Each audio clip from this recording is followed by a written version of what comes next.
Can you do my introduction for me? You're just going to look right here at this camera and you're going to say, hey, everybody, I'm Alan LaFave of Hell's Half Mile Film and Music Festival, and this is Hey Bay City. It's a lot to remember. Yeah, but you just introduce yourself. Yeah. Tell me where you're from, and then why you're here. Oh, you look good in this camera, dude.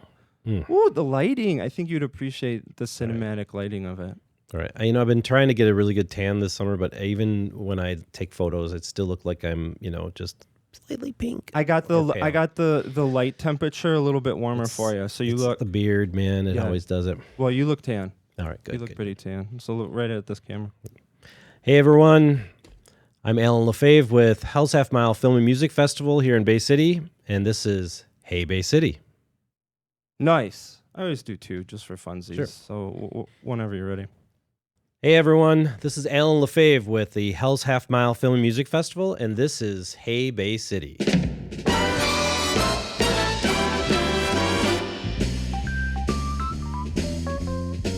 I should have done that. And this is Hey Bay City. Hey. Hey. No, it's all right. You could sauce up that Hey Bay City however you want, man. This is your show. This is your show, bro. Hell's Half Mile, has it always been a film and music festival, or did it just start off film, or tell me about that? Right from the beginning, film Really? and music.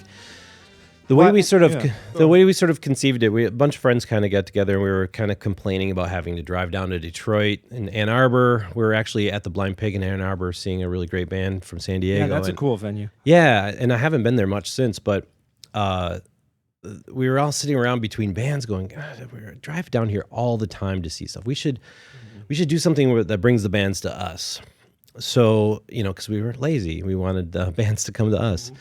So we kind of conceptualized this whole big thing was like performing arts, culinary arts, theatrical, music, film, everything. And a friend of ours worked for an arts organization called ArtServe at the time. And so we went to her and she's like, why don't you just do one thing and do it right? I'm like, interesting. But I want to do all the things. I'm like, how about we do two things sort of good? Yeah. Okay. That's a good compromise. Well, at that time, the group of friends that were talking about this, we were very into film, very into music. So we just took those two passions and kind of ran with it. And we had an opportunity to go to the Traverse City Film Festival that summer and thought, yeah, we can do our version of this. Yeah. And we went to the East Lansing Film Festival and checked some things out and just started talking to other film festival organizers. And we were just like, hey, how do you do this? And they helped out. They gave us the insight to get started. And then we worked with the former Bay Arts Council to partner with them and be under their umbrella. And I joined that board so that I could be a part of that. Mm. And that's where we started. And I think we were there we were under the Bay Arts Council for about 10 years, I think. And then we started our own nonprofit. Yeah, very cool. The film festival community, is it kind of a tight-knit community between different film festivals, or what? Yeah, they didn't have to help you. They're gonna like, hey man, you're a absolutely. Well, the interesting thing was a couple of years after that, after we started, somebody brought together, did a call out to all the film festivals in the state of Michigan. Said, hey, we're going to get together in Flint, talk about how we can all grow film festivals. And that was a fantastic event, and we bubbled up some ideas, nothing that really kind of culminated in anything. But the interesting thing about that is there are two film festivals that participated in that are still around. Oh, cool. Us and East Lansing. Okay. And the other ones, were around for years, and for one reason or another, usually it's, founder burnout, or something happens in the community that they can no longer participate in something like that. Yeah, yeah, because it's tough work, man, putting on any kind of event, let alone a multi-day film and music festival. That's and we're a all-volunteer organization. Mm-hmm. The great thing is that I had the opportunity back in 2015 to start going to an event called Art House Convergence, which was actually started by the Sundance Institute and the Michigan Theater out of Ann Arbor. It was based out of there. And this event took place in Midway, Utah, like the week before Sundance Film Festival, and it was mainly focused on independent art house theaters across North America. But they added in this film component because IFP had started this whole IFP Festival Forum thing, and they joined in with this. And that eventually became Film Festival Alliance, its own national organization for the benefit of film festivals. And we joined that and just started going to this event every year and showing our face at the Sundance Film Festival and then South by Southwest, and went to Tribeca Film Festival for 10 years and all these other big regional ones like Cleveland. And so now we've made this huge network of film festival organizers. This year we've got somebody that used to be with Denver Film on our jury that's coming. Kara Ogburn from Milwaukee Film will be here. Dan Moore from Indie Film Fest. And that Gina Cuomo was the one from Denver Film Society. So we've had all these different people from the industry come into our festival, and last year it was Cleveland and Columbus and all these other places. So it's really great that we're little old Bay City is being recognized and part of a much larger group. I love that you pointed that out, because if somebody has never been to a film festival before, they could have this impression that it's, we kind of rent a bunch of different movies and then we put them on a screen and we all get together and then it's a film festival. But like you pointing out, going to these really, really big names, big name festivals in the world of cinema and all of these people, that it is very much Hell's Half Mile as part of this national, international stage of celebrating film. And if you've never experienced it before, you don't really get the magnitude of that. Absolutely. And I mean, you wouldn't know that until you, like you said, until you've experienced it. And it's really cool to have just showing up as part of it, being recognized and understanding that we're part of that whole industry and life cycle for cinema. I remember going to the Tribeca Film Festival, like I was about 3 or 4 years in going to that, and somebody asked me like, "Oh, are you in the film industry?" And I said, "No, I just run a film festival." They're like, "You're in the film industry. You're in exhibition." I'm like, "No." They're like, "Yes, you are." And I'm like, "Oh, shit. I didn't realize that we're actually a part of this. Now I got to step up, Yeah. But it's really kind of cool to be part of that. I mean, the networking is what makes it. We do a call for submissions for films. Filmmakers submit their films for consideration to get into our festival. And it's through a website called Film Freeway. And they do this thing where when your call for submissions is open, they look at the reviews you have from filmmakers. And every time our call for submissions is open, we are on the top 100 best reviewed festivals in the world. And that's like, what is it? I don't even know how many thousands of festivals there are that are represented on Film Freeway right now. So, I mean, that's about what filmmakers think about what we've done. So that's one audience. We have multiple audiences. Part of our audience is the people who attend. It's the filmmakers, as I said. It's the sponsors, and it's all of the volunteers. Like I said, this is a volunteer-run organization, so that's a very important part. I love that part of it. I love the part where it was basically you and a group of friends who. What year did it start? 2006. 2006. Just sitting around saying, "Hey, you know what? We need something here." And instead of saying, well, somebody should do something about that, or somebody, if this place was really forward thinking, they would.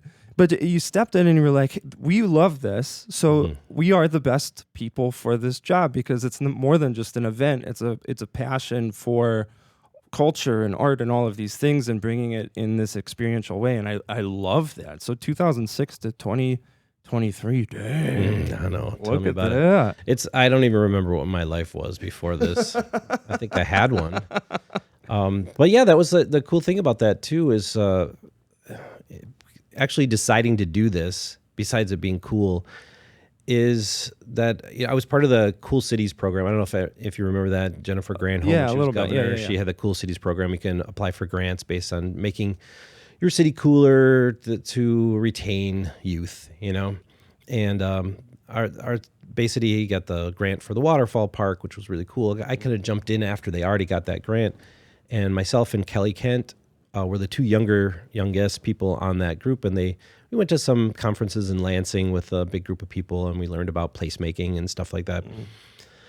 But what we did was we did some kind of online surveys, as well as some focus groups in like coffee shops and restaurants and bars and stuff like that, and just ask people, what makes the city cool? What do we have that's cool that makes us a cool city? And all the data just pointed to its layers of interest. So then learning that, it's like, well, I guess I could just add a layer of interest. It's like, what am I passionate about? And so that's where we went. That drove us there. And after that, Avram Golden did, the First Thursdays art walk, and other things kind of spawned from that. But it was just kind of our way to say, hey, this is what we're passionate about. We're going to add this layer of interest to our city. And if you're passionate about something, you do the next thing. You're speaking my language, man. I love that phrase, layers of interest. Jane Jacobs, she lived back in, sorry if I'm getting the year wrong, kind of 1960s, 70s, 80s, kind of. She was a journalist, but she's also responsible for the birth of the resurgence of urbanism and rethinking how we approach creating cities and communities and neighborhoods and things like that. And she has a great quote about how most communities should focus on just being more interesting. Yeah. And that's such a compelling word, because like we layer on fun, and there's lots of events, and a lot of communities kind of double down to, well, we have great shopping and we have great restaurants and XYZ. But like this focus on this word interesting, like who does not want to be part of a community right. that's interesting? That sounds like a community that holds your attention, that keeps you guessing, that you can dig a little bit deeper, that you can get to know it over the course of 3 weeks and 6 months and a year and a decade, and still it holds your attention. Like that's so captivating to me. I'm going to steal that, and I'm going to take credit for it. Yeah, one of the during one of the film festivals, probably like 6-7 years ago, the Red Lion was open. It was a breakfast cafe, and they had some seating on the outside. And I was having breakfast with a bunch of the filmmakers, and 2 or 3 of them were from Austin, Texas.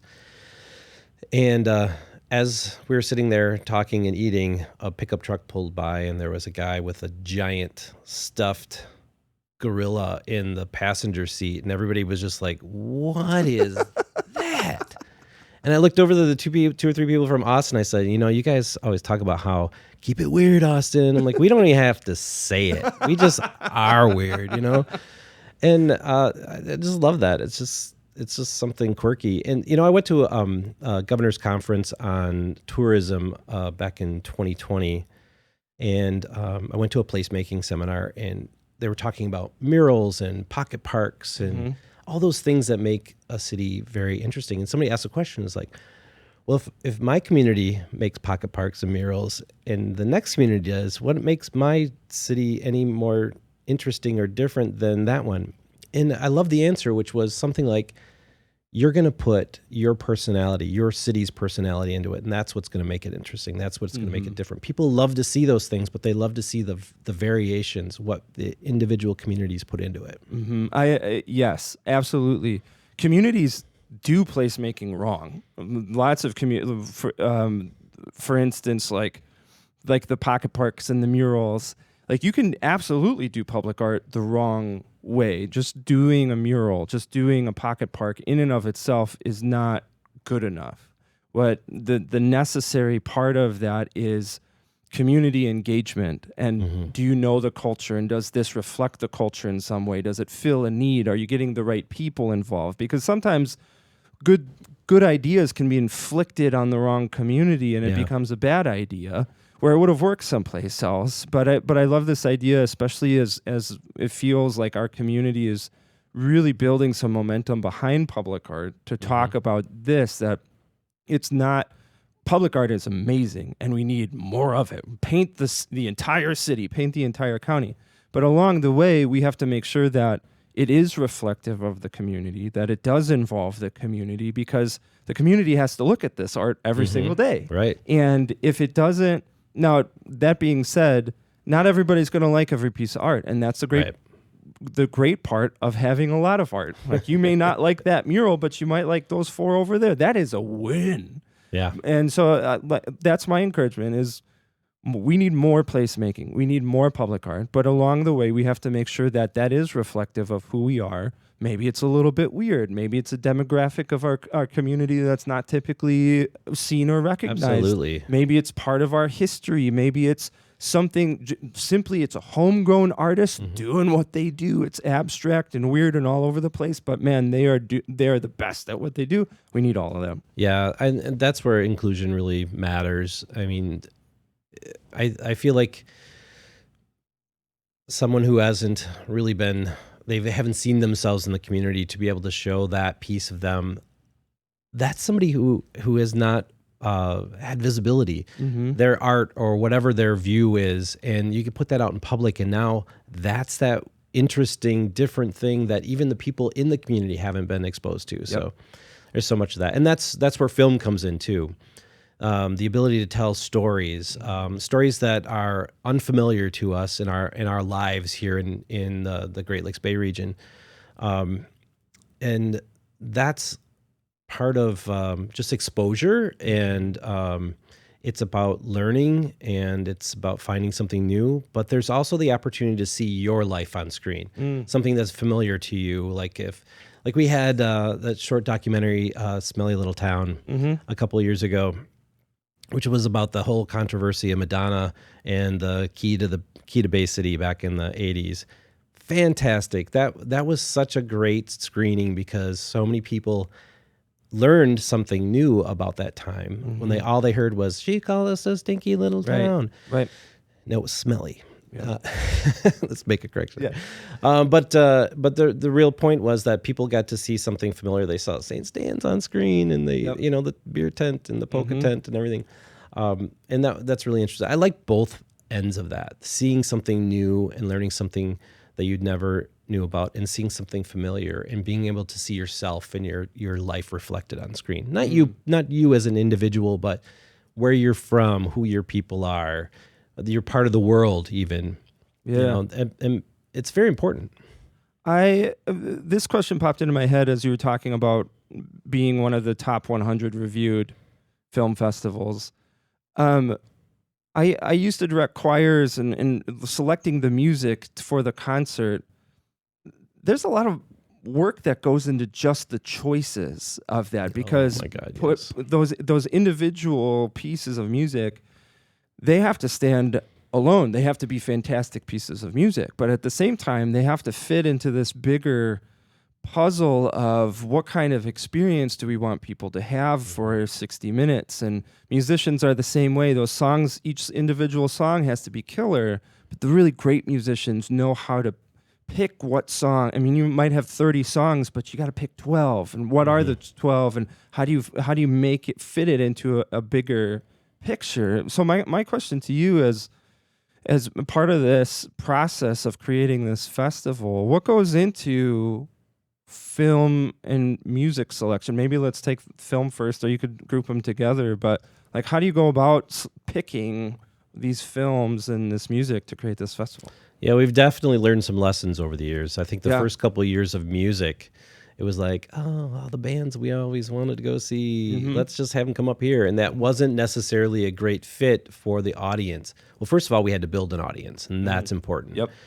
And then we kind of learned, okay, we need a little bit more diversity in the type of music. We still have a very, I don't want to say narrow focus, but it's very indie music. You know, it's anywhere from synth pop to alt rock to alt country, or garage rock type stuff.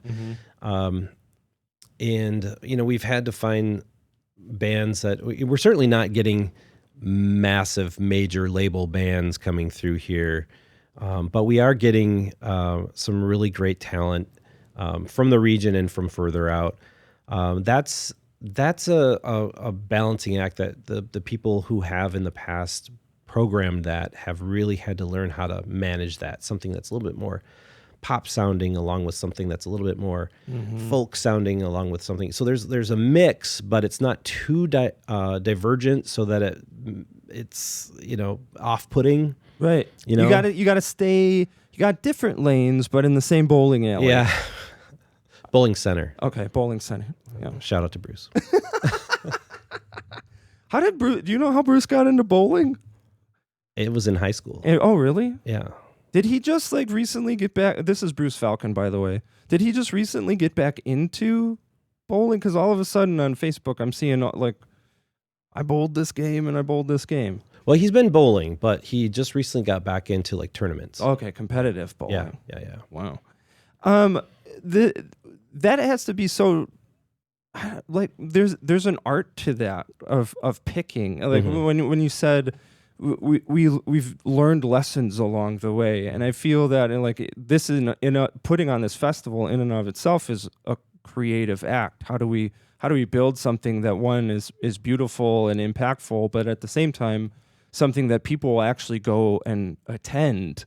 Because you could get like really avant-garde for 3 straight days, right. And you've got like the one dude in the back wearing all black and like snapping his fingers because he loved this. Totally wish I could snap my fingers. This obscure art house film that like no one else would understand, and so you have to balance that a little bit. Like, how do we get a crowd there? How do we give people what they want to see? But at the same time, how do we really show them things that they can appreciate on a different level?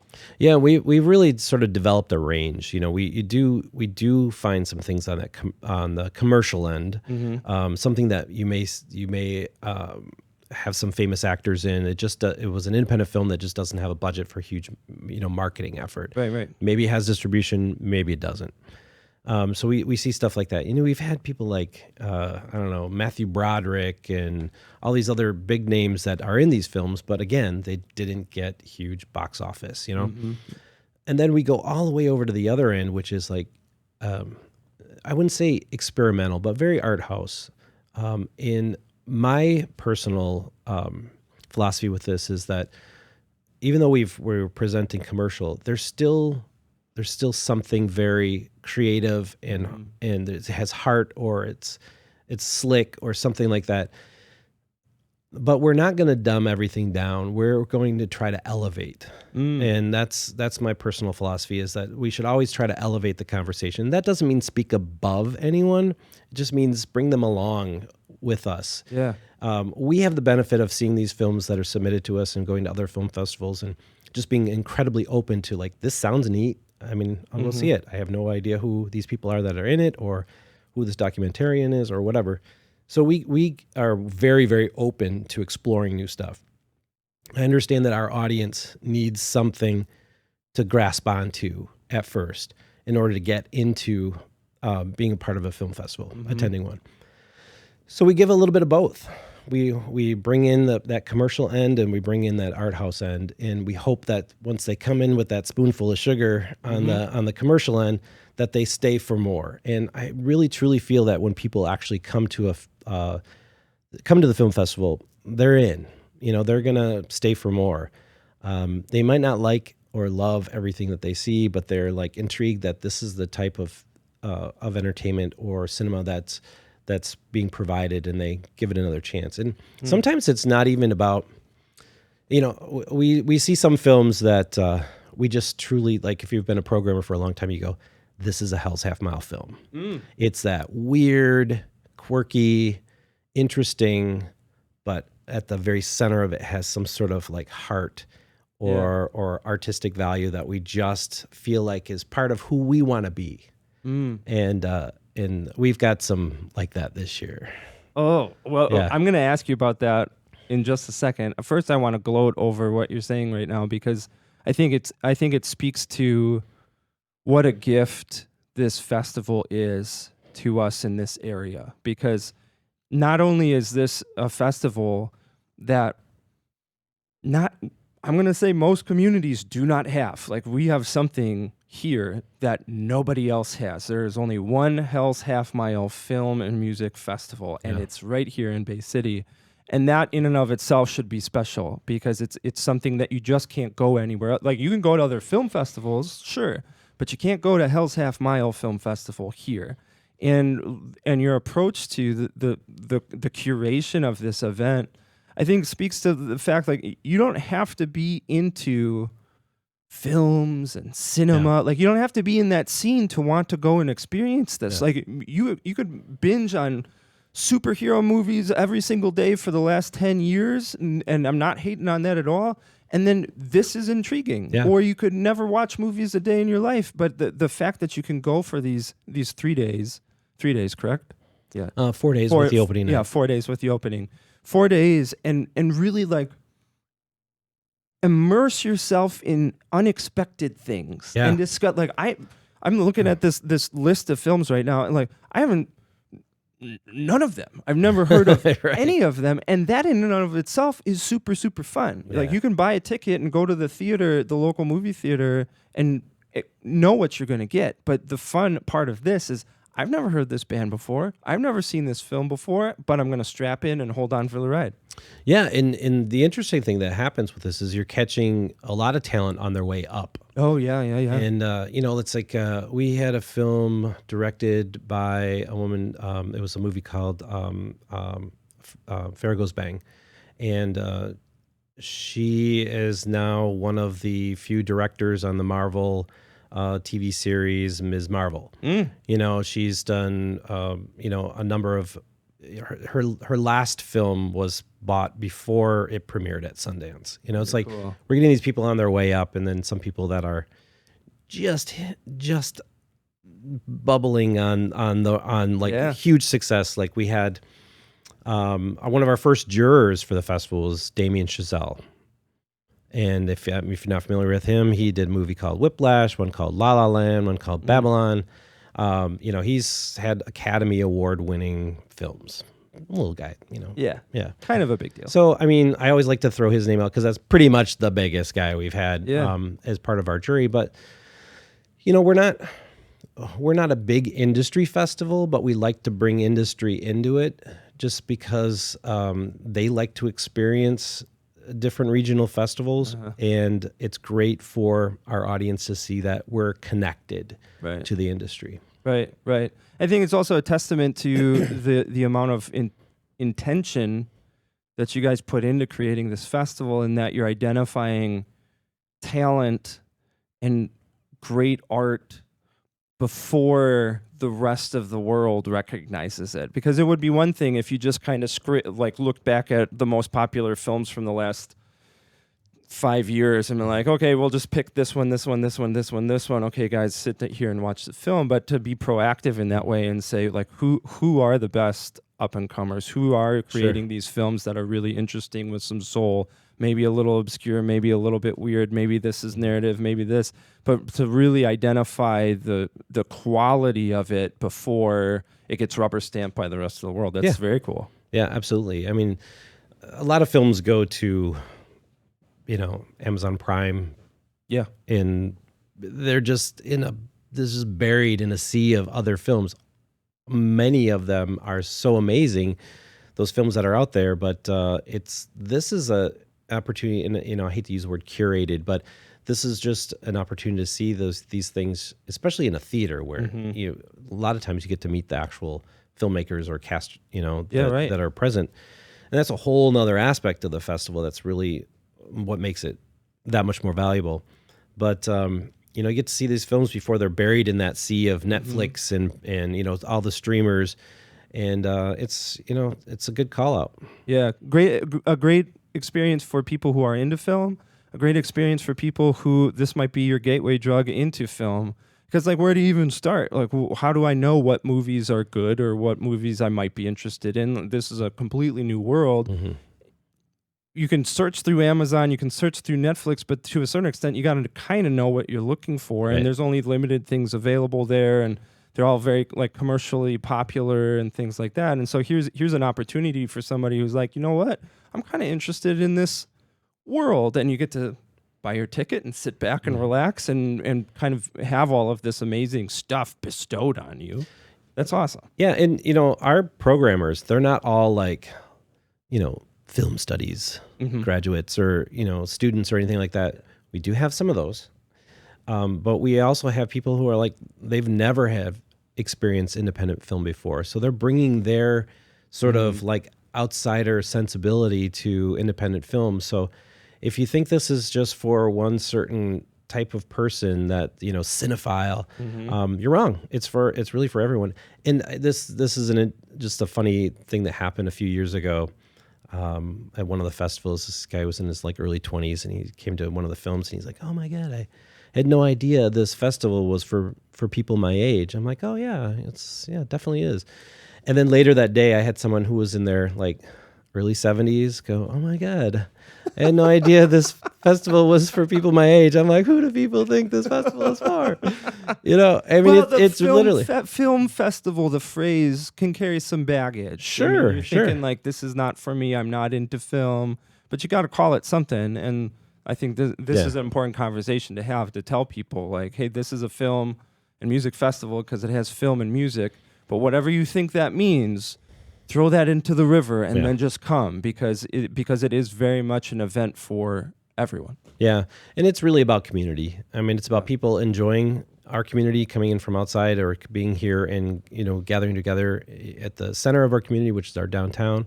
Everything's very walkable. It's just really set up for it. And it's not just about watching films. It's about talking about films, not talking during films, but talking about films afterwards, meeting the filmmakers, meeting other people who are really into that film or hated that film.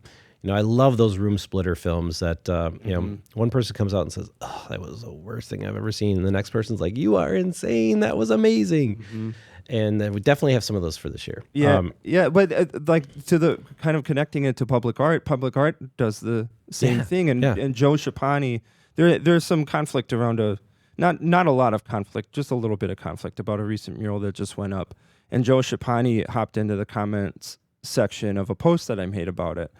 And if you don't know Joe Schapani, he's one of the masterminds behind the Flint Public Art Project. 300 plus murals in the city of Flint. It's absolutely beautiful. World class international artists are literally saying, "Joe, I want to come paint a mural in Flint." That's how big of a deal it is. And he recently retired and he's living in Mexico. And one of the comments that he made was, one of the most beautiful things about public art isn't the art, it's about the conversation that it can create. And this idea of, well, yeah, not everybody likes this, but let's talk about it. Like that opportunity to interact and say, well, I liked it because of this, and I didn't like this, or I didn't understand this. So, well, here's what I got out of it. Like that is amazing, because it's more than just the 60 minutes that you're sitting in theater. Like, you can take that experience with you and interact with other people. Sure. I'd rather that type of conversation happen where someone loves it or someone hates it, or those two people are together discussing it, than somebody coming out of the film and going, "That was nice." Yeah. Like, we don't want to program anything like that. That's not what the festival experience is about. It's about creating that conversation and, you know, opening your eyes to something, or just reaffirming something that, you know, you already know about a subject or whatever. It's all that. So, do you want to tease a couple of these films that you're looking? Absolutely. I'm sure you're looking forward to all of them, but do you want to tease a couple? Well, I would definitely want to talk about our opening night film. This is the first time that we are screening a documentary for our opening night, and and for people who are like, "I'm not a doc person," don't worry about it. Just come to see this, because it's pretty amazing. Because it also involves a narrative feature film. It's called Chasing Amy. And if you remember the movie Chasing Amy from the 1990s, it was Ben Affleck and Joey Lauren-Adams, and, you know, she was a lesbian, and he, you know, started dating her, and that was a whole thing. And it was a very bro kind of movie, you know. Awesome movie. But it had its issues in the LGBTQ community at the time, and has since. Well, this is really the story of sort of like how it became an issue in the LGBTQ community. It's not just about that. It's about the filmmaker and how this film saved his life. Interesting. Yeah.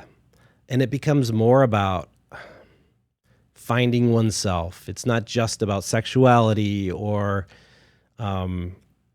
inclusion or anything like that. It's really just about finding finding your place in life, you know, in your community and in the world. And, just holding on. That's It's really quite good. That's so interesting to me because you have this story, this original movie, and then this film, Chasing Amy, could have just defaulted to, well, here's the story behind that story. Mm-hmm. Or it could have just defaulted to, well, here's why that movie is terrible. And like doubling down on kind of that angertainment and the conflict of it, and just saying like, how can I make people really angry about this and get that kind of buzz? But like the nuance of it and saying, hey, here's the story behind the story. Here's why it became a little bit of an issue, but also here's this layer of how this movie saved this guy's life and how like this idea and the nuance of that, I think, is just so intriguing. Oh yeah, I mean, I can tell you that it's about LGBTQ issues. It's about the Me Too movement. It's about all these very serious things, and that's true. But it's also incredibly fun, and it's a great nostalgia look back at just to see some of these scenes from like 1997, whenever the film came out. It's like, oh my God, like the goatee, man. The golden era of the world, baby. Everybody's wearing like striped button down, oversized sweaters and everything like that. It's all back now. Everybody looks like a cast from Friends. Yeah, exactly. It's so incredibly fun, and the director and his wife will be here, and his wife plays a very pivotal, part of the film. It premiered at the Tribeca Film Festival this year, where I saw it. And it's just a really amazing film. I hope people come out to support it because I think you're gonna absolutely be moved by it and entertained by it. Cool. Are you doing any kind of like meet the director or Q&A or anything? Yeah, we'll do a Q&A after. I'm not sure how many days they'll be staying in town, but they usually will have people in town for a few days for that. But we have probably well over 40 filmmaker guests already confirmed for the festival, and that's pretty great. We usually see anywhere between 40, 60 guests, and so that's cast, crew, all people involved with the festival. The films themselves. So that's a big one, and that's screened once, so you get one chance to see it, and that's Thursday, September 21st at 8:15 p.m. at the State Theater in downtown Bay City. Some other really great films, like the ones that we feel are just so Hell's Half Mile. Fuzzy Head. I saw this one at the Slam Dance Film Festival in Utah this past January, and it is just, it's one of those films that like a lot of stuff is told out of sequence. Oh, okay. And a lot of times those films can lose you. Yep. This one does not. It drags you along with it. You're not following, you're being dragged with it, and it's so much fun, and the 70s look to it is just fantastic. Here's the synopsis of it. Insomnia-ridden Marla is on the run after the murder of her mother. Now Marla must confront her everlasting void to find out the truth of what really happened and at last undo all that has been done. How cool. It kind of feels like Memento meets like a murder mystery meets... cinema meets that's so good. And Wendy McComb, who's the writer-director star of it, will be here as well. So she's fantastic. Another one, I'm not sure if it's on our site right now, is called Mad Cats. And I don't know if you've ever seen, back when I was a kid, back in the day, on Saturday afternoons, they'd have all these Japanese like karate films and stuff like that, all like kung fu stuff, and you had the voiceovers and stuff like that. We have the Mad Cats is so the synopsis. I don't even know what the synopsis is, but the idea behind the film is like so weird. So this guy's brother finds something in Egypt that he brings back to Japan, and it's an amulet or something, and it turns cats into people, and I don't know what's going on in the movie, but it's hilarious, and some of it's in English, some of it's subtitles. I don't even remember. I just laughed and cried through the whole thing. It was so much fun to watch. I mean, it goes to the point again, like this is a film festival for everyone. Yeah. Because nobody goes to a film festival saying, you know what I'm really into? movies that are about taking artifacts back to Japan that turn cats into people. That's what I'm about. Like, no, you go and you laugh your face off and you leave and you're like, I have no idea what that was about, but I loved it. Yeah.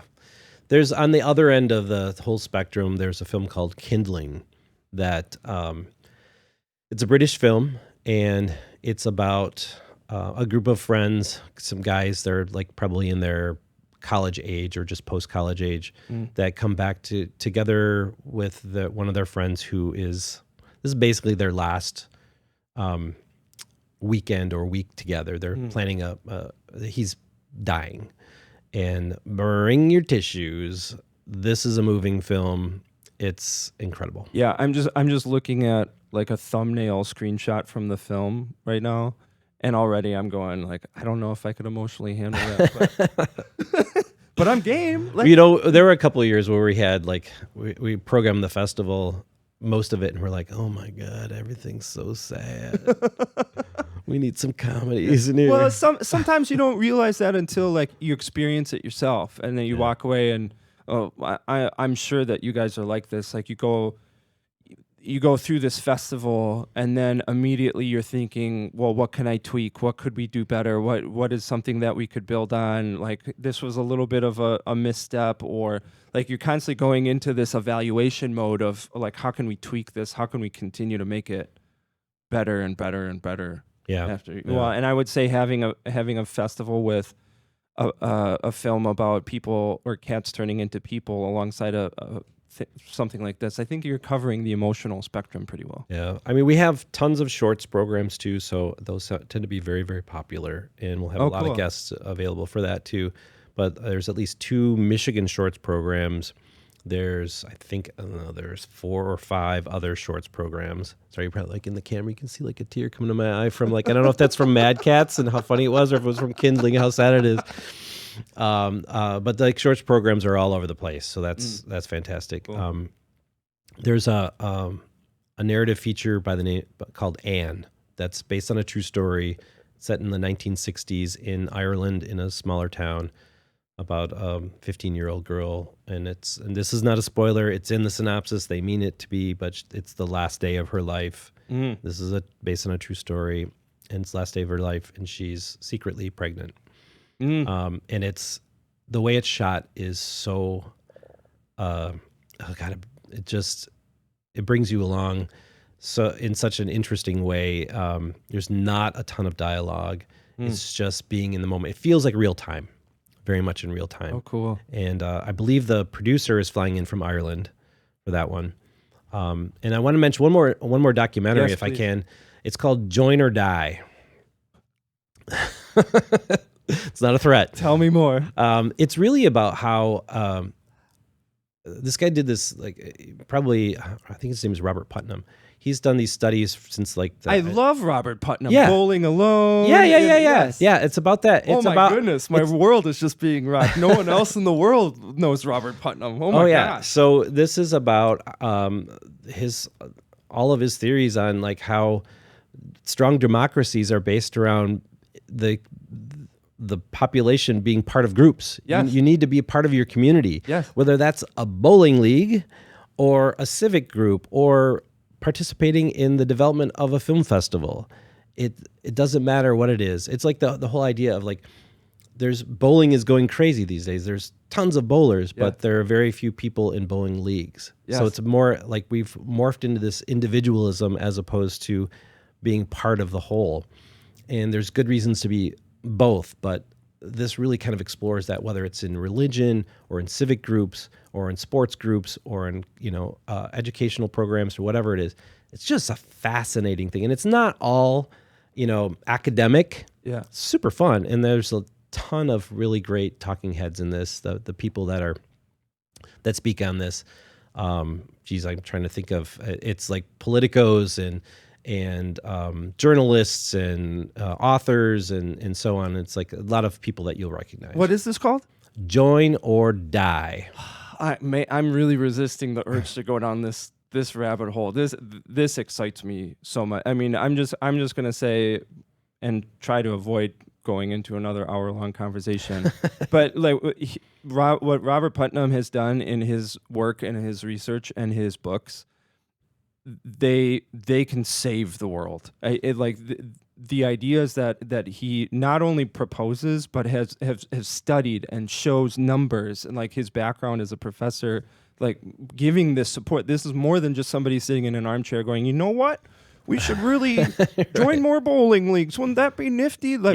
He shows how society grows and develops as based on social fabric and the way that we relate to one another and the way that we bring other people into our groups and things like that.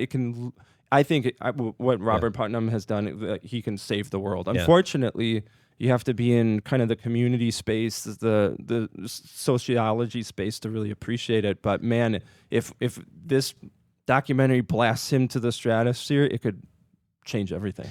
Any group or organization that's looking to recruit people into their group or organization should drag somebody along with them to see this. It's screening twice at the festival.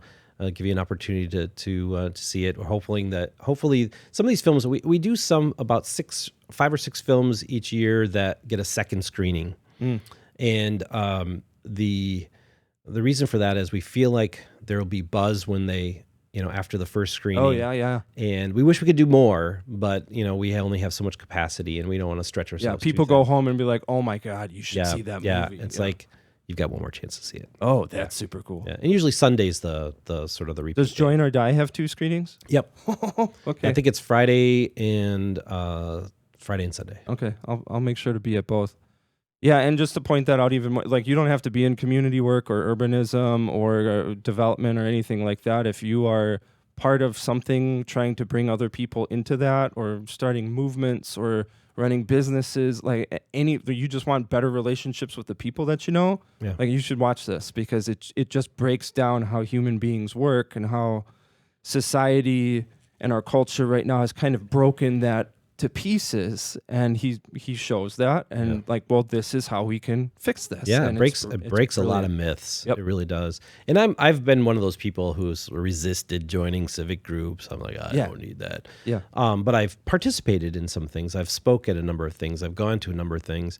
I didn't realize that I was also part of groups that he's talking about. It's like, we run a film festival. We've got tons of volunteers that participate, and all these people that are making this happen. That's part of it. We're socializing in a way around a subject, and it's like, oh wow, I guess I am part of this. I didn't know. My goodness. Oh man, I'm just going to camp out all day for 4 days watching all these films. Do you want to talk about any music? Any musicians coming? Sure. I know a little bit less about music because Don Hessel is the one who programs pretty much all of that right now, and he's done a fantastic job. Last year, if he can top last year, what he did last year, oh my God, that was I didn't go last year, and I saw the pictures, and I immediately felt like I missed out on something. You did. Yep. Last year we had a film called Poser, which was a narrative feature that was set in the Columbus, Ohio music scene. And the actress who was one of the leads, who was in the band that was in the main band that was in that movie, that band played at the festival last year. Oh, cool. She's actually in a movie coming out right now. It's a woman's name in the title of the movie. But she's in it with like Tina Fey and John Hamm and all these.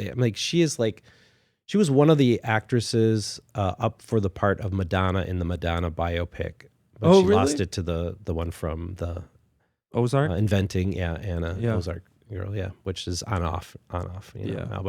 Music, So opening night is so we do the reception, and then we do the film, and then we're over at the Old City Hall side room, and man, do you have the list there? But I'm just blanking on who it's like. I can pull it up. It's I think it's karate tanning and karate guns and tanning. Karate guns and tanning, yeah. And what a wild name. I think they're from Indy. Really? Yeah. Yeah, you got karate guns and tanning, Kelly Jean Caldwell Band, Detroit. Yeah, LVRS Lovers, Moonbow, and Weekend Friends. What a fun! Yeah, I don't know any of this music, and I want to go. Yeah, some people, if they've been to the festival before certain years, they might recognize Moonbow. Played. I think they did opening night for us one year, but they've got a new album out. They're doing our Friday night at My Table, and that cool. just turns into a really great event at My Table. So it's a reception for pass holders only from 8 to 10 o'clock, and then at 10 o'clock you can buy a ticket to get in just for the music if you'd like. And Moonbow will be playing there, and that's super fun. Last year it was just an absolute packed house blast. It was so much fun. And then Weekend Friends is like the headliner for Saturday night, and they're out of Portland, Maine, I believe, and they've been touring and really hitting it big lately. So again, it's kind of like the films. They might not be on the tip of your tongue or somebody you've heard of, but it's something you really should experience because it's our sort of our motto or method is it's like we're trying not to duplicate anything that's happening in the community already. So if it's a band that plays around already, we love local music, but they already have an opportunity to play out around here. So we're trying to bring in something that we don't have the opportunity for. And we have all these great concerts. I mean, Pat Benatar was just here and Warrant and all this stuff. So we get a lot of the very famous bands that people have known for years and decades even. But this is something that, perhaps they'll be around for years and decades and you know them on their way up. So yeah, very cool. So we spent the last 45 minutes gushing and explaining this festival, and people are probably listening going, okay, how do I go? How do I go? When is it? How do I buy tickets to this? So kind of walk me through a 101. First, the dates, it's September 21st through the 24th. Correct. And if I'm listening to this, how does it work? Do I buy tickets to individual films? Do I buy one for multiple days? Kind of walk me through how I can participate. Yeah, we have all the options. You can buy tickets for individual events. So if you want to try one thing, you can do it. The only thing you can't just do a one ticket off for is the receptions. Receptions are for pass holders. And the pass holders are folks who kind of have an open, they can go to everything. All access. Yep. Okay, cool. So you can get an all access pass, which gets you all film, all music, all receptions. You can get a film pass, excuse me, a film pass, which gets you into all the films. Something new this year is a 1-day pass. We've got a Friday pass, a Saturday pass, and a Sunday pass. And for $20, you can get into all the films you want to on that day. Cool. And then you can get the individual tickets, and then music is an individual thing. The one reception you can buy a ticket for is opening night. Okay. And that's at the Paramarquette Depot. Friday night receptions at My Table, Saturday night receptions at the old Dunlop building. We've got a panel happening on Sunday morning. This is free. It's at 10:30 Sunday morning. With the subject will be released soon. But filmmakers will be together talking about some subject in the film industry. Let's see what we have. Films all day Friday, all day Saturday, all day Sunday, and then just the one film on Thursday. But you can go to hellshalfmile.com, go to our box office there, and that'll lead you to currently I think through up until the week of the festival, the passes, the film and all access passes are $10 off right now. And then you'll be able to buy tickets at the door as well. But if you buy them in advance, you're at least secured a seat to get in. Right. If you buy them at the door, it could be sold out. Yeah. hellshalfmile.com. Go there, buy tickets. If you're not quite there yet, but you should, schedule of the films are there. You can kind of peruse them a little bit. You can see the schedule, what days are what. You can see the bands, all of this stuff. And so it really is something that everybody should check out. And I'm gonna encourage folks from the community, outside the community, if you haven't gone, you got to make this your year. I mean, it is one of the jewels of this community here. And if you haven't experienced it yourself, you're missing out. You are, even if you're not into film, even if you're not into indie music, any of that stuff, you got to go, you got to experience, grab a day if you can, but really just immerse yourself. Go as many days as you can, because here's an opportunity to not only experience great art, but to experience part of this community. You get to experience this community and be surrounded by the people who are your people. It's just such a cool opportunity. Yeah, we built this festival for our community. This wasn't something to be a tourist attraction. How can we get people from Detroit to Right, think we're right. cool? Now, do we want people from Detroit to come? Absolutely. And that's a great thing about, I think, a lot of events that happen in Bay City. We build them for ourselves, but we're welcoming to people from outside the community. I do want to mention something you were talking about, like, I want to gloat about this, and I want to gloat about one thing. Do it. We this year, Hell's Half Mile was named one of the 25 coolest film festivals in the world by Movie Maker magazine. Really? Yeah. In the world? Yeah.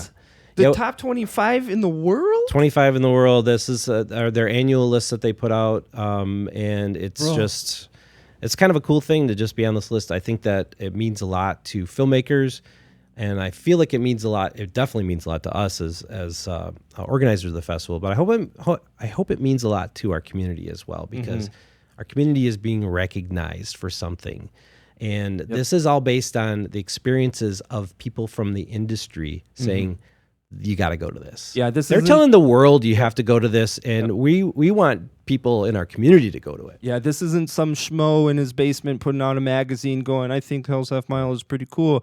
There's literally people who go to every film festival, all the big names. I mean, you don't have to be in film and you recognize Sundance and Tribeca. Yep. And like these are people who go to that. That is their life, saying Hell's Half Mile is in the top 25 best festivals in the entire world, and it's right here. Yeah. Well, let's say it's the 25 coolest. Yeah, we are. Okay. Yes. Yeah. Okay. Well, I mean, with that, I'm gonna gloat over that. Like what you guys have created is just so special. It's so special to us in this community. It's so special to all of the folks who come out from outside of the community and hear these filmmakers from across the world, these musicians from across the world, just coming in here and saying, hey, we want to contribute to this in some way. And so even if you don't go this year, and you should, that's something that you should be able to hold your head up just a little bit higher and say, I'm proud to be from this community because we have things like this. We're coming off one of the best summers for community events here in Bay County in forever, and that's not to disparage the earlier years, because they've all been amazing, but there's such a momentum and there's so much buzz and excitement about just what's happening here. And Hell's Half Mile, whether you're into cinema and music or not, definitely is a contributing part of that. So I want to gloat over you guys. You and the rest of your crew, all your volunteers. Like, it's a lot of people involved. Yeah, you don't have to do this, and that's why I want to gloat about it. Like you're not out here banking and making millions of dollars, and that's why you do it, or you're not getting Sundance kind of like celebrity red carpet clout. Like you're not partying with all the movie stars, and that's why you do it. Like you're literally doing it because you love this place. And you saw a need, and you saw a love that you had, and you were like, how can we match those two things together? And man, that is the proof that's kind of the blueprint. We were talking about how to rebuild communities. That's a blueprint of how we create an even more interesting community. More people saying, you know what, Hell's Half Mile is super cool.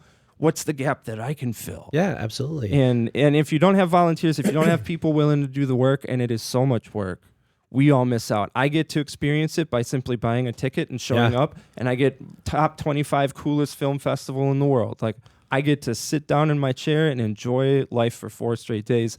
That is not descriptive of the planning and the effort and the logistics and the paying money for this, like just the organizing of this event, which is so incredible. So I want to thank you guys for what you're doing. Yeah, I appreciate you saying that. It's like it's incredibly important to note that if you want to be a part of this, you can add your voice to it. You can add your personality to it. You can be an organizer, or you can just volunteer to work a shift. Or as important, you can just watch a movie or go see a band. It's just as important to have you in the audience as it is to have you as an organizer or volunteer. Yep, absolutely. So people, grab a friend, buy those tickets, experience this for the first time. If you haven't ever, come again. If you've been here experiencing this festival since 2006, it's going to be epic. September 21st to the 24th, Hell's Half Mile Film and Music Festival. Alan LaFave, you are amazing. I love talking to you, dude. Oh, thanks, Phil. Give our thanks to everybody responsible for bringing just this amazing event to us here in Bay City, and thank you so much. Thank you.